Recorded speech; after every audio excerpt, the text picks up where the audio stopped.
Comprendre? Déjà pour te faire voir que na Congo vous avez une identité. Vous avez une perte de pièces. Dieu sa carte de bisota donné au Congo na Congo wana pour nga na botama na liège na lobango chaque fois. Mais na Kolande na Congo, na yebi makamba Congo très bien mta ko sanga zate. Tu as une carte d'identité mo ba benga ngo ba pièce. Maya Pondo. Et qui carte d'identité Mobutu obino ofingaka. Mobutu asangisa biso tata bo, mama bo ekolo moko. Ka mamba mamba sala ka parti bo, parti da moko pas parti pour aller belé. Il faut qu'il y ait des opposants. Vous comprenez? Mais papa wana quand même faut bon dimaka côté moko ya ngala sengaka. Faut pas ça que c'est bemba papa Mobutu na kisasa. Asa congolais. Mutu moko to ba Rwanda wa mino bimana soki Ruberu soki mususu wana wa mutu lokola ba pop. Tike mamba ofingo lobeki uti. Te nazo wana no finga te nazo décrire. Popi obi popi. Popi ba kisenyo ba benga ba nembo. Ba ne. Kabila kola nengwana.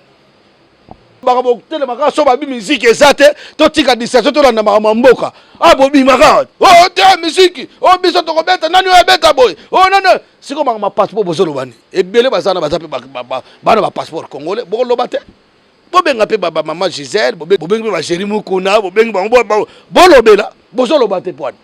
Maka musique nde yana bazo nuire bino na distraction. Bozo kende siko makama oya passeport na yo moko ezalaki kalaté validité na ona ekokite bozolo bate bozo ka ba Congo ba combattant benga ba combattu fiba loba bozo zelaka ba combat loba mama na ngai oyo peuple ndenge nini ba wayambo ye loba nango boketi wayambo na commandant esona eya edi bolombo oyo peuple ya ndenge nini ozo comprendre ezalaka te. Vous comprenez? Passeport wana na lobby yango nga za mobundeli ya peuple na mo lobby ya peuple te na bundaka na lobakati nga za mo lobelité na za mobundeli ya mboka pe ya peuple muta so ba passeport wana te nga na nga français na passeport français mais qui français nga na za ya ko soudé. Vous comprenez? Français so loba zo mukana na elelo ba 80 avions na aéroport à Roissy to Kei. Donc moi je me compte que je suis congolais. Parce que la carte d'identité c'est les Zino, mais c'est les Zino. Nationalité, nationalité, français, français, je suis vivre, français, tout ça, le resto du cœur, c'est la raison pour laquelle moi je suis en train de faire les formations de ADR. Ça veut dire ADRT, agent de restauration. Donc j'ai fait la restauration collective et traditionnelle pour apprendre un jour aux jeunes na Congo, aux jeunes à venir, aux jeunes na biso agent de restauration, chef cuisinier. Je suis en train d'apprendre ça. Je suis en train d'apprendre on appelle ça science politique. Vous comprenez? Un jour, j'ai créé les restos du cœur. Un centime de francs congolais. Pour un centime de fouezonga. Mbonga bibende fouezonga. Bato bazo bomambo na biso na makambo tout. Et belé bazo combattre tonga zoloba. Oh afingi bon, nazo finga ta nazo ba vérité. Nazo bunda bitumba. Ponga banga so so ba bomanga bomana bango pona Congo na kukufa, pona yo. Na famille na yo pour na peuple nyo surtout na rodaé. Comprendre? Je suis un chèque vara congolais. Mais le belango kana France c'est les yeux. Non belango na France parce que je n'ai pas de quoi à se défendre. Les autres sont aux chef de file, aux chef de groupe. Yango ba stratégie na mutu eza. Tabino mo na loba boy. Et loba bino rien. Et ça esprit moko ekota na ngai pour lobisanga makambo. Vous comprenez? Pour na yo za la journaliste boy. Esprit mo ekotaka yo nzambe akela biso poto aka na nzambe moko nzambe ya mutu azana ana de makolo na de maboko asate poto komi nzambe soko moni nzambe na vie na yo c'est-à-dire okufi nzamba loba na Bible ke bokoki komona nga jamais sambo le étape moko boy donc faut le étape au moni nzambe mutu azo c'est programme ke ye nzambe akokufa. Zela to continue vraiment wana saison na tuno zela te ozolo ba la question na ina ba sous question moko ba benginge belé zela c'est zino balobi mutu mo abenginga babenga trop balobi mais tongo yambase les unes tout nanu bango ton baolo bango ba combattant pour bango ba misu balongola na bango baza ba congolais kaka babi bango ba combattant bazo bunda penza a ba otema kelele a mais pour la nini bakitana na mboka to ko expliquer moi partout na muna mukuse na ngonyo soto bon moni mutu wana soki bato wana baza ba eskizanga na bango ba zoba ya kosakana te mutu no sa do ba combattant ba ke bunda na mboka ba zoba parce que moni da bato bazo bunda ko moni moi bato ba bimare ba réclamer droit na bango hein ça la liberté d'expression s'intégrer na yango s'adapter na yango et puis réclamer droit na bango babima kuna na kin le 19 le 20 le 21 janvier 2015 bato babimi babomi ba yokanga bien le 19 septembre moko boy bato babimaki babomi bango ozo comprendre biso to kendeke jamais bongo balobi likamno sere ne bandele on pe na suka obi les premiers baboma bango o babima na janvier baboma bango awa le 19 décembre bato ba réclamer droit na bango to lobi que l'alternance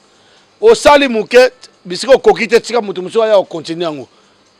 tika mutu muso continuer et puis yo za no kutu mupaya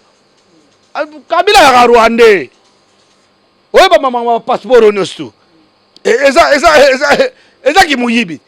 nyos ba somba ba nyokola surtout ba ta diaspora yana to do bango so musique mona ba to so ta musique ko beta mona moye musique ko beta mais comment ma passeport bi bango bara ba passeport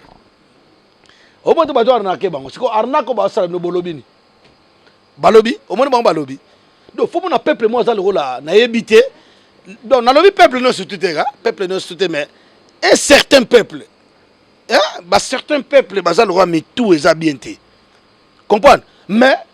ngana féliciter ba combattant partout sans ba combattant de toi na état pour te tomo boya pe makambu pour lobi pe appelle lipe matito boy oh bon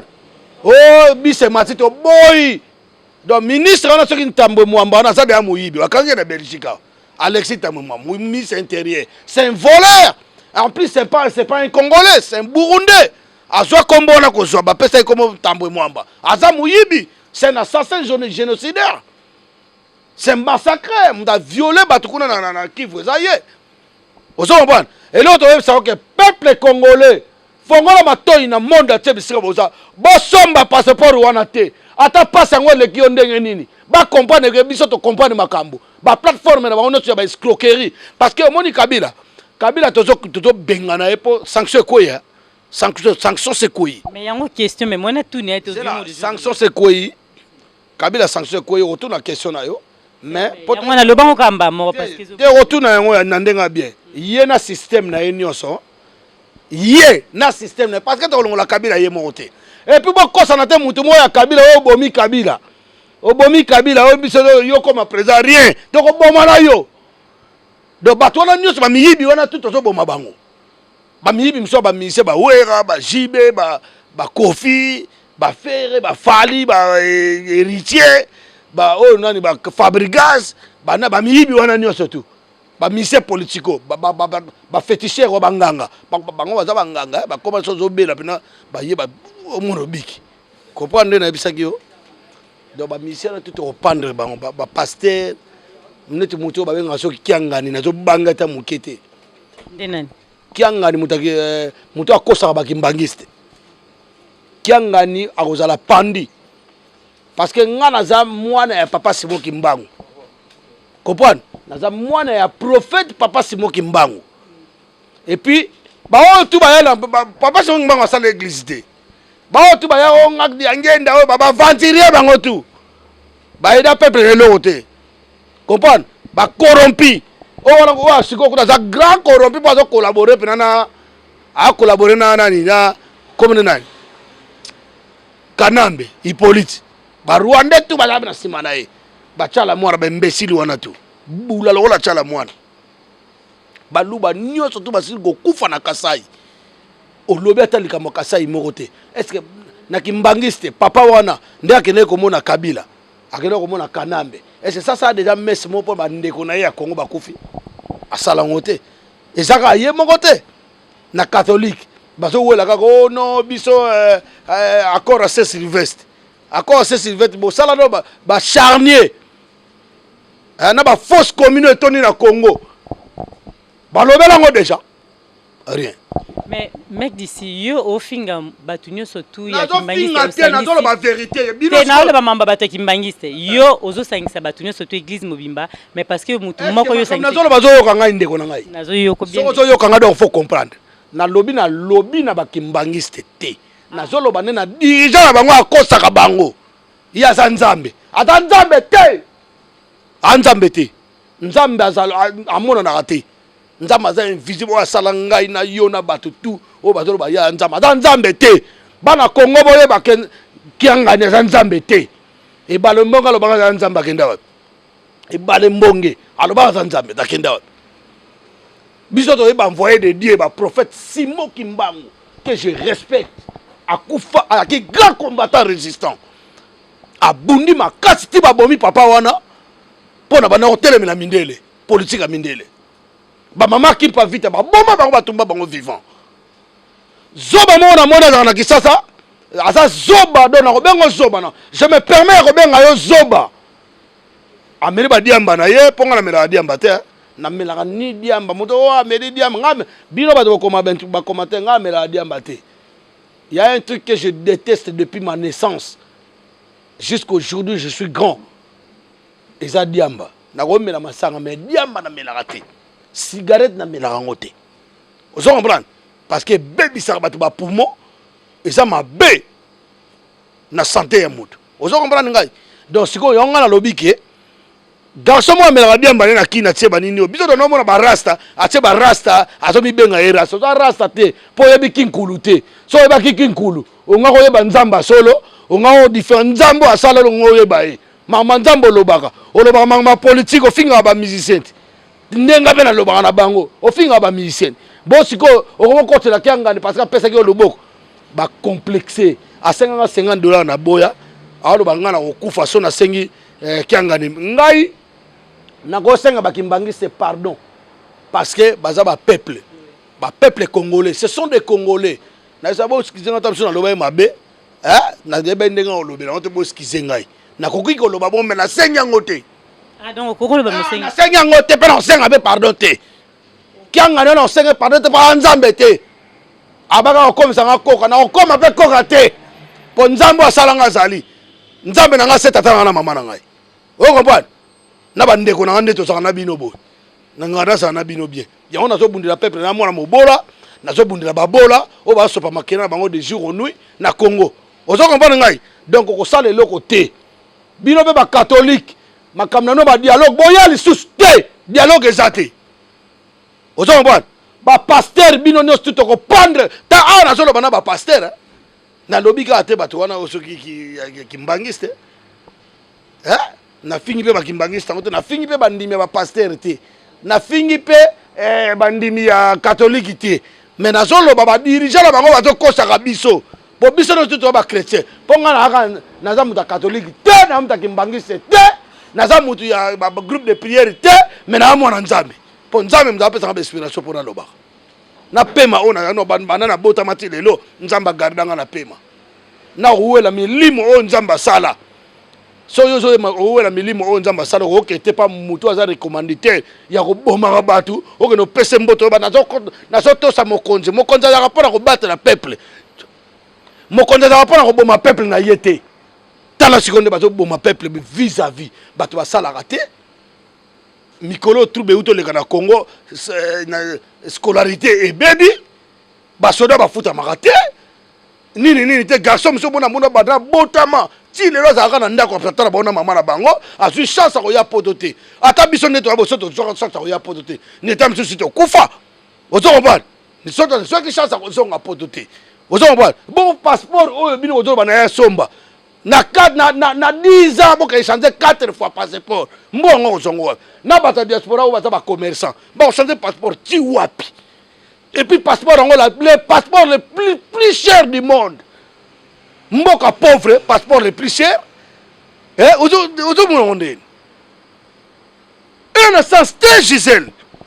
donc on doit ba congolais tout muta soma passeport wana te bato bazo côté la Kabila na bato bazo lobela ka yo rasta wana na par exemple on est liquide akufa likolo ya peuple ba Bob Marley bakufa likolo ya peuple hein obi liquide non akufa likolo ya peuple ana yemba injustice à monde yo zo yemba injustice ozo yemba justice ya mutu moko individuel ozo ba pe ngono na ko be moninga na ko buko maboko na mike po yo komono zabikedi keba na ebisio et ala mbala suka oza vient nga je te respecte na respecter yo na fingi yo te na bino ka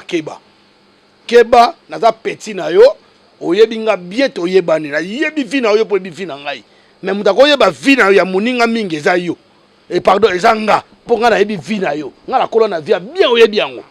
oza pile petit frère ya père na biso oyebi yango donc au finga nga soute ko kote na mutu te wazo ko sabatu pour bakenga na kufa yo déjà nga la porter déjà plainte nga za protégé na monde entier na convention de Genève je suis protégé tant qu'on le bague nga funa kufa filmer no c'est comme ekuna déplacer batala yo au CPI. Merci vraiment mec d'ici mais yebisa bisuno mamba Kabila pour avoir sanctionné les États-Unis to yoki zani pour biso to yoki ka bon mais to Kabila Kanambe Hippolyte Obino benga Kabila alias Kabila l'imposteur mwana ndeke tente wana imbécile wana nga za wana ngana imbécile okenanga paiti comprendre jo wana ya wana bana baba combattant États-Unis peuple États-Unis diaspora États-Unis bo telema pour les 12 ans les 18 arata ko ya soka yaki awa tamsu ndele ingoza la ko leka ya danger ba français ba zobati ba mona ki de ba ngam to sala ki na kata Élysée to se bango awa to kota awa to tamna na taper au biso na yi mais problème on peut les 12 aya qui les 18 aya pour y bagaza makasite c'est pas un président ça yo ce mon voyage officiel il y a président de la République banilango pourquoi parce qu'il y a des combattants il y a des gens qui ont des couilles qui sont là. Et pourquoi parce que Macron a qui na voyage bisous bon yo quand yo Macron a président de la République il pas hasard homologue naïd voilà il y avait une invitation pour un homologue qui va venir du Congo RDC voilà tout d'un coup comme ça vous annulez ça il y a des trucs c'est politique vous allez pas comprendre ça moi j'ai compris c'est l'humiliation de cette présidente de ces on appelle ça ces gamins de président là tu vois et au nom de 18 ans les 18 ans c'est quoi yo le bien ça le meeting na États-Unis na ONU hein mais pourquoi ba exiger ça le meeting na ONU akende ki banda karte pour ba beng ces jours asuka parce que c'est illégitimité c'est quelqu'un qui est illégitime c'est un groupe de gens qui veulent prendre le pouvoir par la force. La résolution c'est quoi? On va pratiquer l'article 64 de la Constitution. Donc l'information est vraie, il y a le copie de information. L'information est allée meeting il y a au pays à déjà. Boyoka. Au pays à meeting il a longo et pour y est déjà. Vous voyez qu'il y a une organisation qu'on appelle la CEDEAO. Bah CEDEAO bangon ba bengana ki ya jamais. Ya jamais quand il voulait faire le rigueur. Il voulait rester par la force na position na. Bah ça que bon ça va nous on va régler le problème de notre façon. Ya jamais qu'est-ce qu'il a dit? Non vous approchez plus. Je suis là, je vais négocier mon départ. Comprendre? Kabila, il n'y a pas question de négocier son départ. Même nga, Kabila tava kei na ndenga malembe. Alongo to sala basa la transition mais nga na oboma Kabila nga. Na ko bomé place na mona e. Ata mbeli na ko tuke pena na gor na ko boma e. Nga so botinga na kata pièce nga na Kabila lobi na tongo ya kuta kufi. Na ko bete pena ya ko beta pena do lobi na boya kuta kufi. So la kantika bata boma ba jeune ebele ba bunga ba mona na teti lelo na ko bete pena donc et puis na ko bete kota biloko bana mibali. Komba ba congolais. Ko da komba ba congolais na ko bete kota biloko mibali. Ta na bete kota biloko bana mibali. Do ba lido via ibina ba pede mso ba kosa. Ako mona pena de ba sisaka pena na longoli yango. Comprendre? Alors ce qu'on dit que ça bona websa yo, Kabila na États-Unis ba exiger à Longwa ba pese kaka une semaine. À Longwa na pouvoir azo bisaka na ya zonga na Rwanda, so pa ko zonga la kota ba zamba nini. To sango. Papa, maman yo saka na mindele. Tu sais quelle est la personne qui a failli chercher la guerre mondiale? C'est Kabila. Tant on a guerre Pyong. Obi Pyong. Na bi Pyong na minute yo. Azo banga ba américain te. ba américain bakina yeso ba wana pesa ba américain parti à terre bon ba signer contrat pour na ba uranium en même temps muyibi ne mesana ki muyibi pour Kabila tanga te na âge à 10 ans de yaki na zamba na ba 9 ans de yo tam sakara zo ma defao zamba yeko bima kadogo ba yaka ta ba yebisa ba no bengene kadogo président Joseph président commandant Hippolyte Kadogo ye wana te alors siko yebisa ngai ozo ba a osala ndenga za wana akotanga discours wana puis peuple congolais za sous peuple congolais lobby wana te ya lelo to timbi passeport na ba passeport wana rien ba passeport to wana ngo o ba peuple congolais ba sala ngo yangwana to ko tumba ambassade awa ambassadeur to yebisa yo kimaka era ngo po to tumba yo lobby to ko tumba ambassade na France zate mutu moto mona take na sa mutu nyoto akomeka ko kesala mulongo na ambassade oh asala o mulongo pona passeport soto zuyo to ko beta yo siko boyokani kasi bosa nini pona ndenge bat bakende te bino bakende ambassade te me batongo bavanda kala bandako bavanda bongo baba mama o monde to la boye combat ezaka combattre ndenga na zo loba boye nde na zo ganga boye il y a des combattants au baza plus supérieur que nga bakota ba biro ba komaka ozo comprendre bamsu ba tcheki batemba onga moto na temeteme koma matembele o voyager États-Unis okutani na combattant mo yem dabeta akasha ya entrée ozongi combattant ba sakana na été combattant ba ko za pe médecin donc combattant c'est un congolais ba yeno bo na hôpital ba tubi otonga mabe pour le kaka okende ozana makam mabe ozo comprendre alors si konne za boye combattant zo bunda ambassadeur wana so za congolais ya solo ayoka la peuple mawa et puis ami yoka mawa parce que ton biso to silika to la souté ozo ba batutu basala ba ambassade bokanga ba ambassade na bino era ngoyo tozola basko bokanga ba ambassade na bino tanto zo moi mayela yokaka bokanga ba ambassade un mois ezata tika bila zokende ba passeport ezate ba démarche moko ba formuler ba remplir ezate passeport le plus difficile il y a monde déjà ya Congo passeport le plus cher il y a monde déjà ya Congo ba ambassade wana ekoma nango hôtel surtout bino bana basi o ba uta ba kisa ko ke passeport pour premier titre de séjour ba bandi ko lala yo ba champagne za kuna mungu to bimisa ba capote kuna ebele boyo kango bien bana na bino ba nyoko ma kuna pour ba passeport et puis boyo bango bien ndeto za boy bazoli nga ba kale diaspora renouveler asute mukande za la raté pour ba ninga msu baza ba na bazu ba papier bazoli nga ba régulariser ba papier na bango bakale bango et puis ba politicien musuto baza kuna ba opposant ba bimaka soute na ba passeport na bango ça les problèmes pour ba senga on a passeport ezate et puis ba préfecture aba yebi ke passeport o ya bitiko esili bongo o to sana ngo yango wana muto somba passeport wana te so boyoki na bino te za buzoba na bino mbe boyoka ke muto somba so passeport wana te e faut tout la bango ba tekela ngo ba Rwandais et puis passeport yango et salama na Rwanda na Minafest eza na Rwanda ba oteka bangoni ke Rwandais akoki te siko makambo yoke masuka babake na soko lia biso mbongo ba lia peuple do bazo lia na mitu na biso ba futa ka biso te ba ko nyoko la biso ko boma biso ko violer ba mama ozo comprendre do biloko na to boyango passeport ko teka mate tokera na makambo Kabila a otinda ba Kabila komba. Voilà, il y a une question na bisobi qui question nga comme na tunyo te Maman International vraiment un journaliste na Maman International on est là. Ah, Maman International a vraiment concert ngai il y a en Afrique du Sud donc à l'endroit mec d'ici. Mais on appelle ça comme Maman International. Ah, il y a Maman International. Ah, Maman International na pesi mbote bisiko za. En tout cas, continuez musa na yo pona mo ya mobundela mboko lobaka ozo panza sango. En tout cas, on a respecté ba panzi sango. Bapandi sango nyonso do ba bango ba bino tunde boza bona respecter à part ka o ba laksa batika la mitakala ko finga ba combattant mona pas ne congolais ta rwandais mona ka Armandine Weregemer rwandais azo finga ba combattant ngape na besoin mutasa nga pardon te mais kokuta na ndeka ka juto kokutana omoni nga batna kanelaka bobanga na bino question Maman International Maman International. Tu as une question. Waouh! Tu vas d'accord pour une tenue. Mais Maman International, le diamant noir, tout c'est les inos. Vraiment. Pourquoi Bango combat combat na bango basala ngo kaka na ba musicien mais entre bango moko désordre ya niveau ya makasi bino ndepe bino pe mamo international changer maloba na yo na ba question na yo biso sala kako ato lo makamba passeport za ba musicien basala passeport ba musicien te ba musicien baza ba miyibi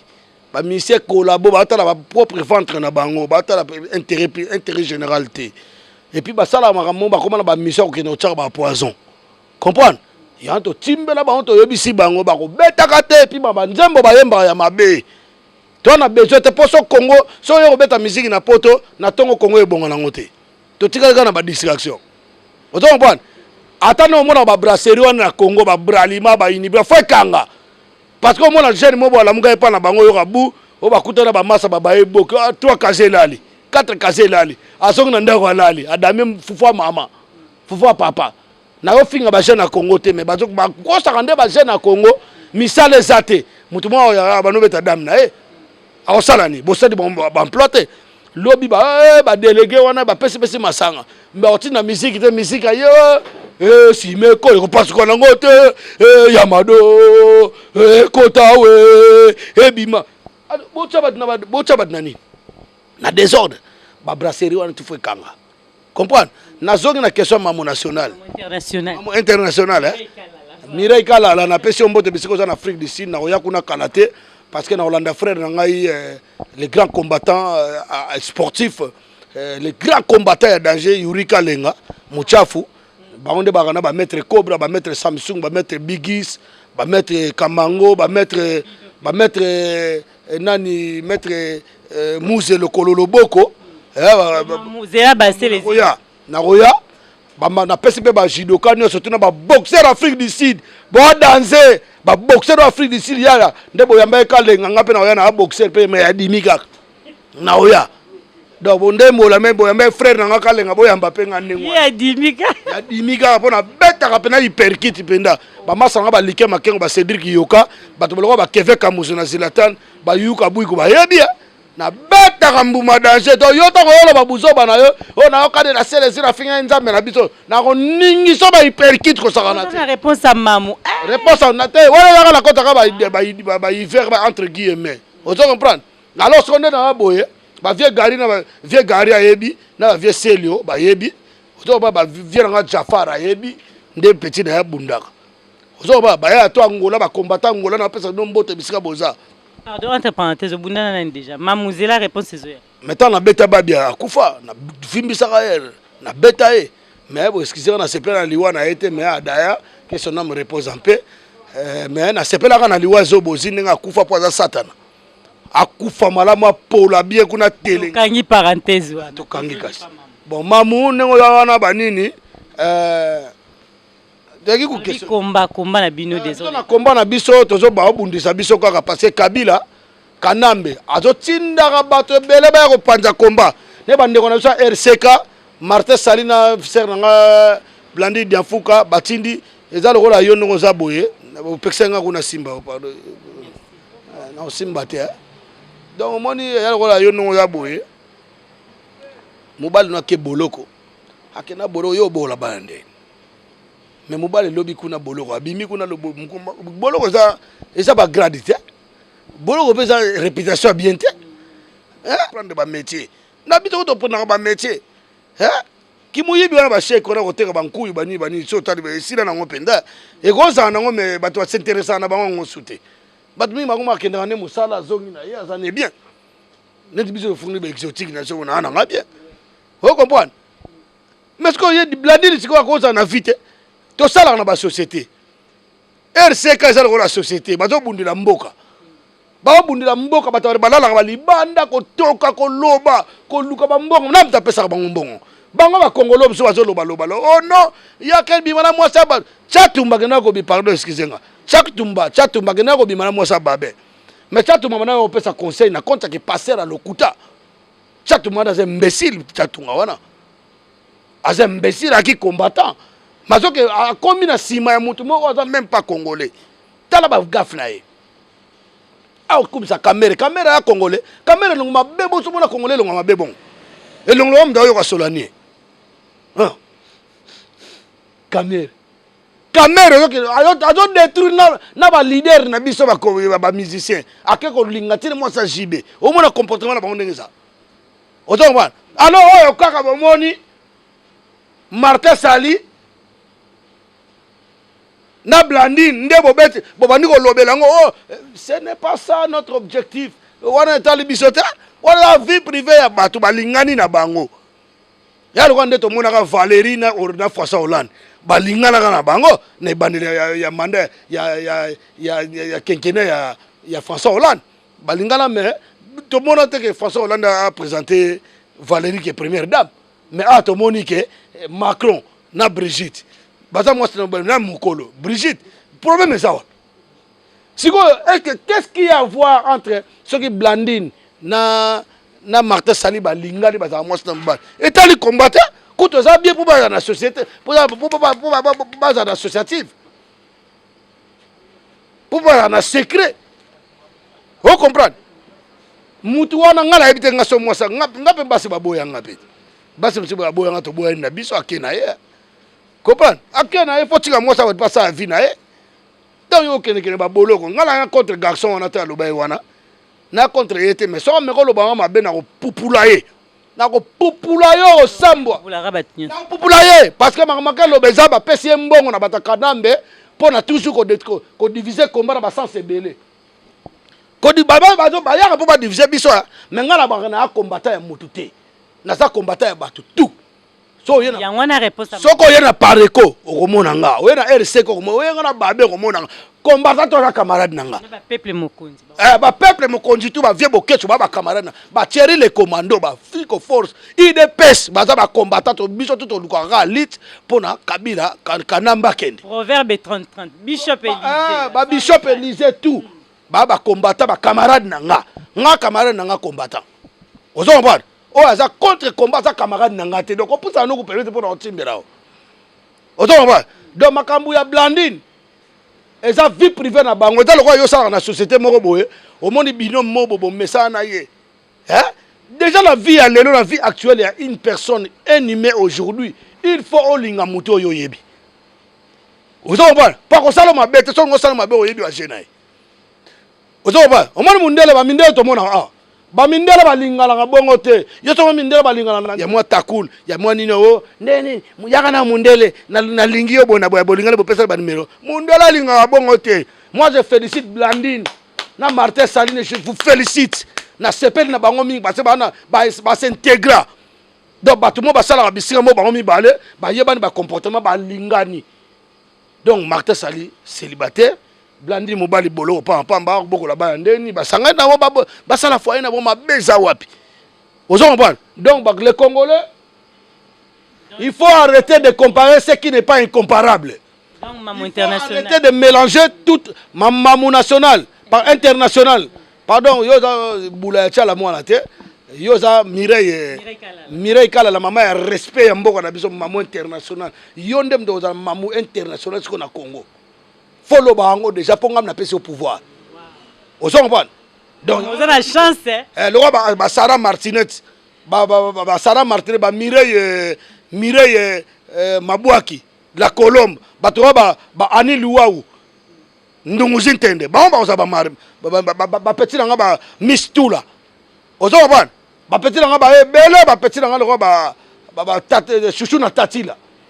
au son bon ba petit nga le roi ba baza belé oyo ba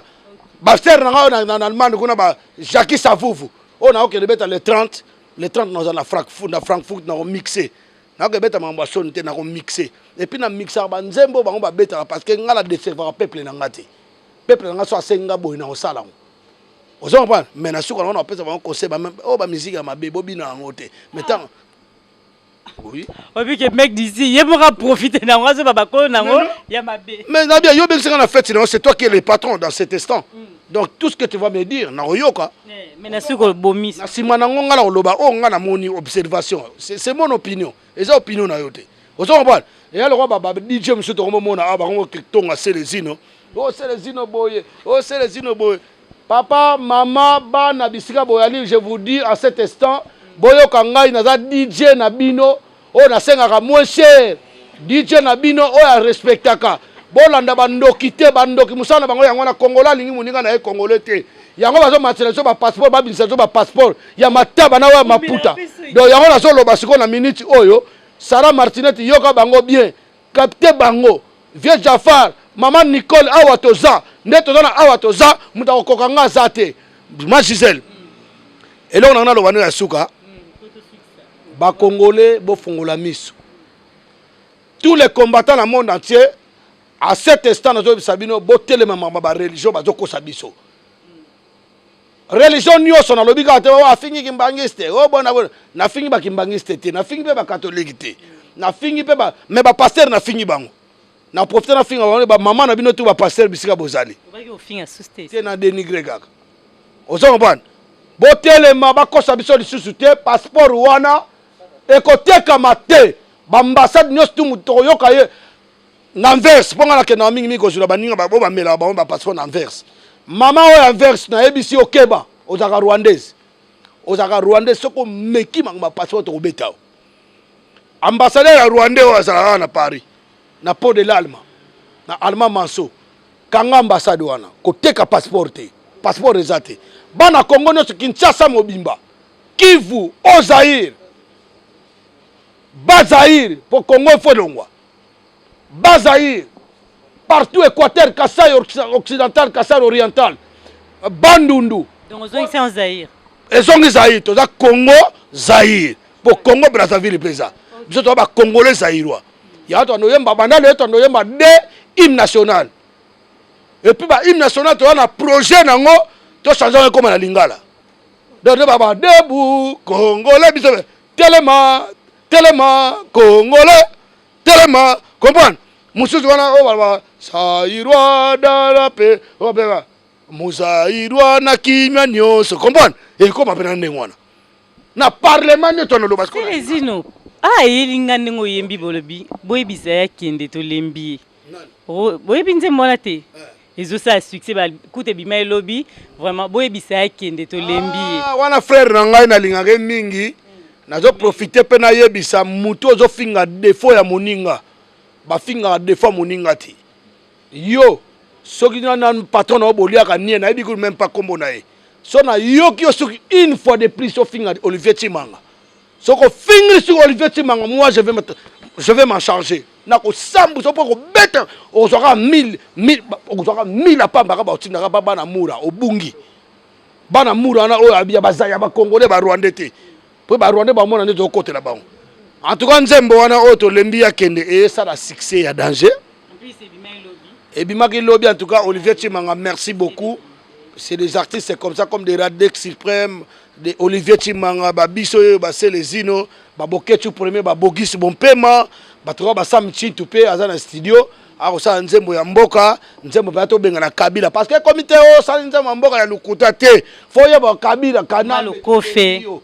Thomas le kofe. Nzamba pambola oza pena misa nzambe ya solo pozo bundira bana babola yo Moïse Mbie ebembe ya mama na yo mec d'ici abe ofinga te abandiko toyoka ni no finga ebembe ya mama na yo parce que ça na nganga bagege waro yemba so bagege soto yoki so beko meka o chali baya na to tumbo mobi mondo kimia to landa yo na Suisse o mona nga na Suisse to yaki na Suisse ke to kenele te na Suisse keba na félicité ba maman no sur la Suisse o ba telemela ki bravo ba combattant en Suisse surtout ba maman pena ba telema ki penda alors to lobi boye minga o lobezate message ezaka Kabila zo longwa dans 2 semaines alors ça la discours na ele bo mona bo pesa nga raison Kabila longwe déjà Donald Trump a pimela ki mbote yena libanki obi libanki Kagame libanko ya muturu wa libanko ndele libanko ya cri libanko ya cri hein. Donc Kabila au longwe Kanamba longwe et puis Kanamba ko longwa ye mota fa longwa na système na ye mobimba. Merci Céline. Donc mingi na lo bezate je félicite président Etienne Tshisekedi place aux Ali ya Fati hein viva UDPS viva et puis je félicite papa Ngwanda Honoré nazo senga na yo na papa na viena nga Félix Tshisekedi faut beaucoup tana parce que combattant moko ta ko finga so muninga ne combattant to komi lokola eloko moko to senga union fait la force to ngai net ngani banana bana combat na finga combattant moko te na conseiller rande Donc combat et panzani na ngote. Combat pendant des ans moko so bozo mi kosana. Bazoro, oh yo na tena mutubo, oh baba yo na tena mutubo, oh bacha tumba wana. Bozonga na nzela, to benga na muto to fanda calme. Oso comprendre. Donc to sengi na papa Ngwanda, soko za congolais Philippe mwana na Félix Tshisekedi, azape congolais. Lokola bobanda ko kutana na papa Ntoma ye moko grand prêtre Etienne Tshisekedi. Donc siko to sengi sikoyo bino na ba Martin Fayulu botika ba divergence bino ba politique ba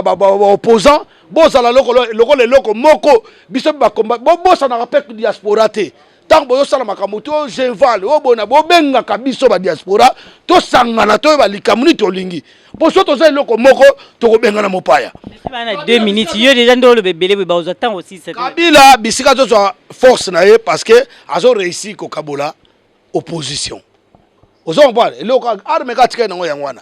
azo tinda batu musuba ya net batu musu na moni bango ba tambola na Chibala yo ndo ba linga Chibala wala ba masa na ba tambola ne ba pe na kolera Congo ba masa bo tambola ne me côté mo bo komple bo leye penda ozo mbana bo on est makani oyo qui vraiment reposer les zino poto comme la suka ya 6 raté donc photo 6 émission bo leye penda et puis tozo pesa bato bozo travailler na Kabila o to ko zwa na maboko awa to bike bozo ya awa mais bozo bombama mais juto ko zouabino neti nga so kutana nga yebo kutana ngando